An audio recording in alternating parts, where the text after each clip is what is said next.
Vous avez déjà bien sûr raconté plusieurs fois cette histoire de naissance d'Avoria, mais peut-être aujourd'hui, avec le recul comme ça, vous diriez quoi? C'était un pari un peu fou. On avait réfléchi à quelque chose. On avait. Ben, c'était l'inconscience. C'est la jeunesse, l'inconscience de la jeunesse.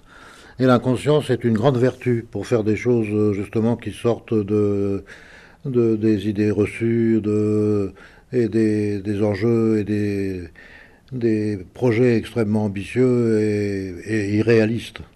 Donc c'était effectivement irréaliste.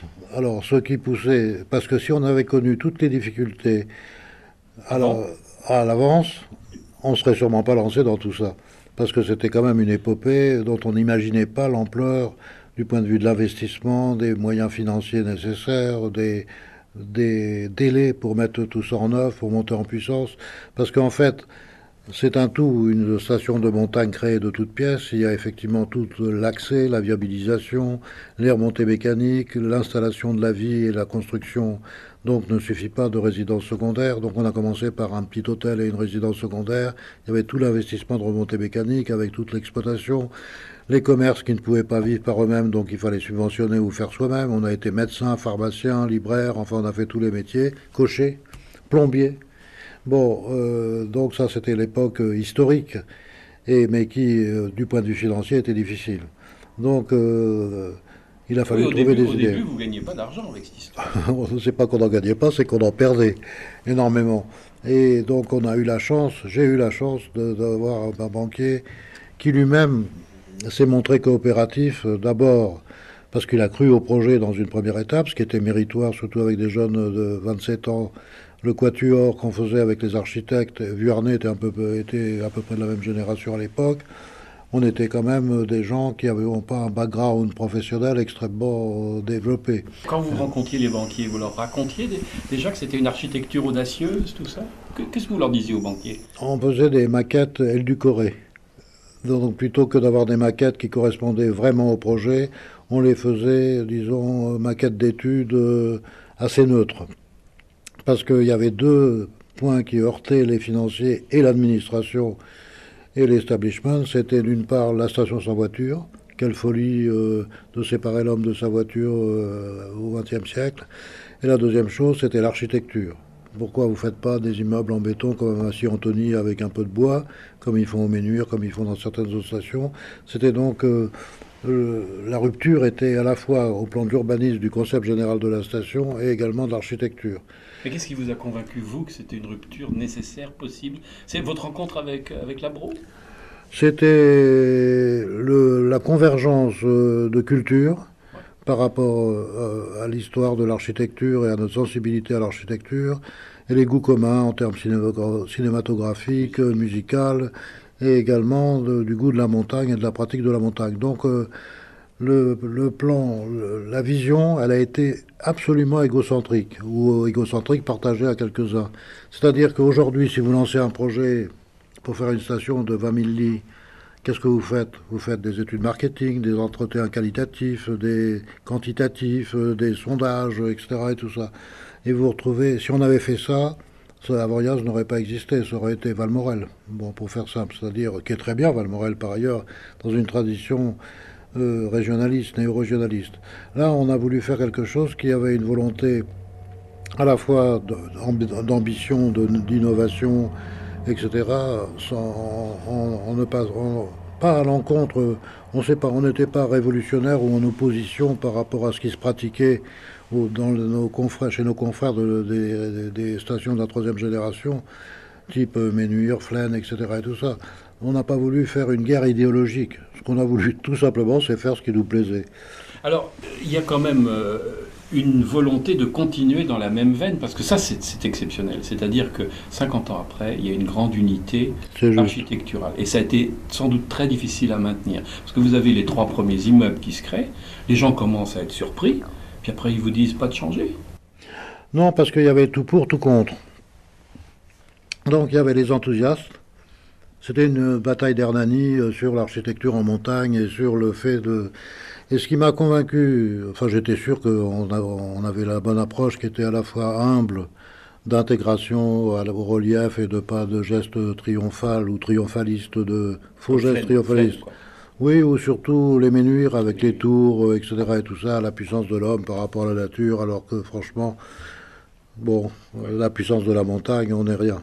On n'est rien. Donc on s'est plutôt inspiré des animaux discrets qui se mettaient qui se protégeaient plus que de vouloir faire le bras de fer avec la nature et avec la montagne. Et donc il y avait cette volonté d'humilité, d'intégration au paysage qui a été, et en même temps d'expression architecturale forte. Donc il y a une double approche. Il y a une approche humble pour se lever dans la nature et en même temps une expression architecturale volontariste et qui consistait en fait à faire en sorte de jouer avec la neige. C'est-à-dire c'est une architecture d'abord qui était conçue par rapport à la saison d'hiver encore plus que pour l'été, mais l'été c'est bien aussi. Mais l'hiver c'est le jeu de toiture et de façade qui permet d'accrocher la neige, des différences de couleurs avec les tavaillons en séquoia, etc., qui donnaient et inspiraient directement des couleurs de la falaise, avec des tonalités différentes. Parce que selon que c'est exposé, très exposé au soleil, ça devient gris, ça reste davantage orangé en façade nord, donc c'est très vivant. Ce qui nous a été reproché quelquefois en disant finalement vos immeubles ne sont pas entretenus. Oui, c'est vrai, il y a eu ça aussi, comme critique. Et ce qui nous a persuadé qu'on était c'était pas les personnes du tout Paris ou qu'on appelait du tout Paris qui venaient là-bas, qui disaient c'est merveilleux, parce que ça a été un facteur de mobilisation. Comme il y a eu une bataille d'Hernani, il y avait les tout pour et les tout contre. Et les tout pour étaient souvent des gens qui étaient des porte-parole très puissants. Alors, mais le compliment, le vrai compliment dont je me souviendrai toujours, qui a été le plus important, c'est le jour de l'ouverture de l'hôtel des Dromont. Il y avait donc tout le conseil municipal de Morzine qui était là, entre autres. Et puis il y avait un monsieur qui se tenait un peu à l'écart, qui était assez âgé, qui était manifestement un paysan, et qui me fait comme ça. Bon, je vais le voir, et il me dit... Je comprends rien absolument à ce que vous faites à Avoriaz, mais rien du tout. Mais je sais une chose, c'est ça qu'il faut faire. Et donc, c'était vraiment pas quelqu'un de mondain qui faisait la langue de bois, mais qui était sincère dans sa réaction intuitive. Et ça m'a persuadé qu'on tenait le bon bout. Alors après, c'est pas le tout de faire une œuvre architecturale exceptionnelle, mais il faut le faire savoir. Ben pour le faire savoir, il y avait l'architecture, la station sans voiture, et puis les jeunes fous. Donc, parce que aujourd'hui, les jeunes générations, il vaut mieux avoir 27 ans que 70 ans pour démarrer quelque chose. Bon. Donc le facteur de jeunesse est un facteur positif quand vous voyez des banquiers ou des financiers. À l'époque, pas d'expérience, les architectes, ils n'avaient pas construit un mur. Hein. Bon, donc tout ça était quand même... c'était... Donc l'enthousiasme et l'inconscience entraînaient toute une série. Et justement, le concept qu'on avait a entraîné toute une série de... Puis on avait quelques relations les uns les autres dans les milieux cinématographiques, artistiques, musicaux, etc. et tout ça. Alors comment ça se passe, l'idée du festival, voilà, l'idée du festival, l'idée du festival, elle est venue de l'infidélité chronique des stars du cinéma. Bon... C'est-à-dire que on en avait qui venaient régulièrement, dont la plus célèbre était Brigitte Bardot, qui venait jusqu'au jour où elle changeait quelquefois de compagnons, ça lui arrivait, et les compagnons que pendant une certaine période n'avaient pas de chalet ni d'appartement dans une autre station, donc ça se passait très bien. Et puis un jour, j'ai oublié son nom, peu importe, quelqu'un avait un appartement ou un chalet à Méribel. Et elle l'a suivi là-bas. Donc on avait monté toute une série d'opérations avec elle, qui était très coopérative. Et donc on s'est trouvé on a vu qu'on fascinait le monde du cinéma. Il y avait Lelouch, il y avait Girardot, il y avait un certain nombre de gens comme ça qui venaient. Mais parce que ce côté, dans le brouillard par exemple et tout ça, c'était vraiment onirique, fantastique, etc. Ça leur correspondait bien. Et donc on s'est dit, il faut qu'on fidélise. Autrement, si on a la merci des vies sentimentales des unes et des autres, on n'est pas sorti de l'auberge. On est sorti de l'auberge très vite, si. Donc on a fait un petit appel d'offres Et puis c'est comme ça que j'ai connu Lionel Souchon qui a proposé cette idée. C'est lui qui a eu l'idée du Festival du cinéma fantastique. Donc là, on est en 72-73, Voilà. premier festival. Et lui, comme nous, on a eu de la chance parce qu'à ce moment-là, il y a eu le revival, le cinéma fantastique dans les années 30, etc., avec les Allemands, les Français, Franju, etc., a connu une très belle période d'or. Puis ensuite, il y a eu un creux. Et puis, à ce moment-là, il y a eu le fantastique a été repris dans le mouvement outre-Atlantique. Alors dites donc quel nom, parce que quand on regarde le palmarès aujourd'hui de ce festival, tous les grands noms y sont. Spielberg, ça commence par Spielberg. C'est la chance. Pour beaucoup de persévérance, un peu de talent et surtout beaucoup de chance. C'est comme ça que ça marche, les trucs. Alors à ce moment-là, les télévisions viennent, les cinéastes viennent. Là, il y a une renommée qui s'installe quand même. Ça fait envie. Ben oui, c'est le cercle amplificateur, c'est-à-dire qu'à partir du moment où on avait effectivement le dimanche après-midi sur TF1 3 heures en direct. Bon, il y avait d'autres, il y avait une présence. Et c'était la chaîne la plus regardée, c'était la seule. Oui, oui. Donc c'était vraiment formidable parce qu'on a eu une promotion fantastique. Si bien on s'est installé comme le deuxième festival après Cannes. On était avant Venise, etc. et tout ça. Et puis voilà, ça a duré 20 ans ou 21 ans, je ne me souviens plus exactement. Oui, 20 ans, 1993. D'accord. Et alors Pourquoi on a arrêté? Oui. On a arrêté pour deux raisons. La première, c'est que le genre cinématographique, autant au début, il y a eu une naissance de nouveaux grands réalisateurs, essentiellement anglo-saxons et un peu français. Et puis, au bout de 20 ans, alors il y a eu deux types de productions. Les super productions de dizaines, de centaines de millions de dollars, qui disaient, dont les distributeurs posaient le marché en main, soit vous me garantissez le premier Grand Prix, et je viens, sinon je viens pas. Je dis quoi, le jury, on est en France, les artistes sont indépendants, etc. Première chose. Alors on se retrouvait avec quoi? Avec les rebuts. Les rebuts, c'était quoi? C'était du sanguinolent, du hard, c'était des films d'horreur. C'était plus fantastique, c'était horreur. Ça vous plaît pas? C'est pas que ça me plaît pas, c'était sanguignolant, enfin c'est gore, etc. et tout ça. Donc là, un style vraiment dégradant, décroissant, etc. C'est la première raison.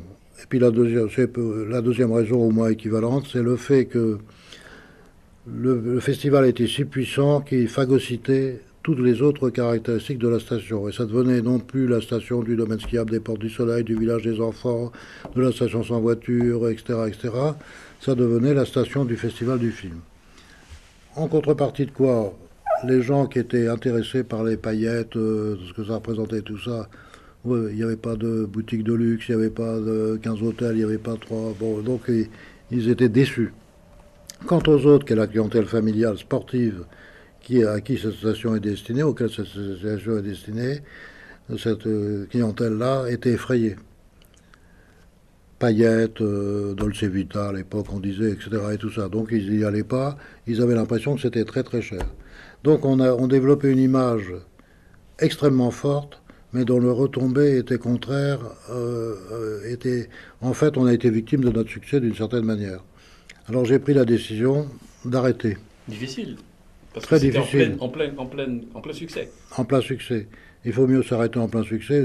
Le succès allait dégringoler parce que les films étaient de mauvaise qualité par ailleurs.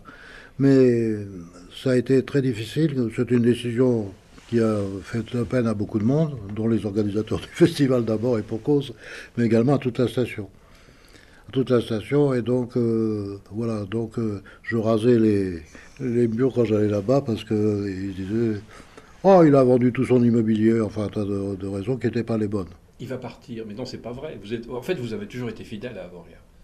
Oui, parce qu'on a eu d'abord c'est le berceau, c'est l'acte fondateur du groupe Pierre et Vacances. C'est grâce à Avoriaz qu'on a créé tous nos fondamentaux, qu'on a répétés, déclinés à la mer, à la campagne, etc. Et puis, parce qu'à Avoriaz, il y a eu d'autres phases. Bon, Avoriaz, pendant près de 50 ans, vers les 35-40 ans, il y a eu le festival du film, il y a eu, etc. Mais après, on a remonté. Effectivement, quand le festival a stoppé, on a retrouvé des taux d'occupation, de fréquentation touristique accrus. C'est le comble. Enfin, c'était voulu. Mais c'était le diagnostic était bien posé. Et après, malgré tout, il y avait peu de nouveautés parce qu'on est arrivé au bout du parcours. On n'avait pas de possibilité de construire des nouveaux équipements, des nouveaux hébergements up-to-date, etc. Et puis on nous a proposé, d'ailleurs c'est la haute administration en plus, c'est même pas qui nous a proposé de faire ce qu'on appelle une UTN, une unité touristique nouvelle, c'est-à-dire une extension de l'autorisation d'origine. Et c'est là où on a fait vraiment un plan avec la municipalité de Morzine, un plan de relance conséquent en équipement. En tout, ça représentait plus de 200 millions d'euros d'investissement, avec la référence en matière de résidence de luxe qui s'appelle l'Amara, qui est de résidence de tourisme 5 étoiles, avec tous les équipements de santé, de services de spa, de services, etc. Et puis on a développé donc un aquariase, c'est-à-dire un espace aquatique tropical. Un center park, c'est un peu. Tout à fait, c'est les équipes de Center Parks qui l'ont conçu et qui l'ont réalisé. Des nouveaux téléphériques, des nouveaux... Bon, on a vraiment... Bon, et la relance a été très réussie. Comment vous voyez l'avenir des stations de ski? Là, nous sommes à l'hiver 2016, la neige n'est pas au rendez-vous. Comment vous voyez ça? Eh bien, je vois ça de façon extrêmement positive. Le tourisme de montagne, l'hiver et également l'été, mais d'abord l'hiver, est une denrée... c'est pour moi ce qui est le plus sécurisé dans le tourisme. Pourquoi? Parce que les vacances balnéaires, les sites balnéaires, il y a le monde entier qui en offre, avec des centaines de milliers de kilomètres de plages qui sont aménageables. La montagne enneigée, c'est-à-dire en altitude, avec des grands domaines skiables, ils sont tous en Europe, ils sont tous occupés en Suisse, en Autriche et en France, à quelques exceptions près. Et les potentialités de développement se trouvent certes en Russie, un petit peu, mais bon, c'est pas si simple. Vous avez été à Sochi? Non, non, mais on nous a proposé de faire beaucoup de choses là-bas, mais bon, il paraît que les relations franco-russes ne sont pas au plus beau, d'après ce que j'ai lu. Ah, ça va changer. Bien sûr, tout change en politique. Les ennemis d'hier deviennent les alliés d'aujourd'hui, etc., etc. Voilà, donc, et l'offre, donc, il y a une rareté, une sorte de rente de situation, même j'ai horreur de cette expression, mais cette rente de situation fait que l'offre de lits nouveaux, d'équipements nouveaux en montagne est structurellement, géographiquement, autorisation administrative, etc. Les beaux sites, les très beaux sites sont aujourd'hui saturés ou à quelques compléments près. Et donc... sont des valeurs sûres. Sont des valeurs sûres. Alors, donc, nous, depuis Avoriaz, Avoriaz est à 1800 mètres. On a aussi forgé, de même que la Compagnie des Alpes, par la même chose. La stratégie, c'était les stations d'altitude. Parce que même il y a 50 ans, il n'y avait plus de nage à 1800 mètres qu'à 1000 mètres. Il paraît. Alors, le réchauffement climatique est une certitude, va accentuer encore cette montagne à 2 vitesses. Alors, peut-être qu'on arrivera à faire de la neige, même quand il fait 10 degrés à 900 mètres d'altitude, mais c'est pas encore sûr. Bon, et donc, moi, je crois beaucoup... les techniques de neige, de culture vont encore progresser. Quand on est en altitude, donc dans l'échelle des 10, 20 ou 30 ans qui viennent, le tourisme de montagne l'hiver dans les stations d'altitude, c'est une valeur sûre. Merci.